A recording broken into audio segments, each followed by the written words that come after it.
Kama kuna baya lolote linanitokea, linitokee kwa ajili ya Watanzania, lakini nitasimamia haki siku zote katika maisha yangu.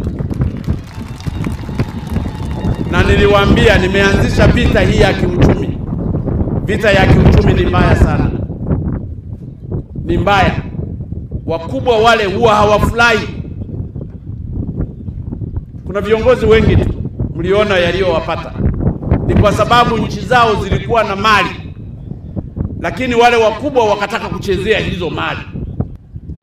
Kama kuna baya lolote linanitokea, linitokee kwa ajili ya Watanzania, lakini nitasimamia haki siku zote katika maisha yangu. Na niliwaambia nimeanzisha vita hii ya kiuchumi.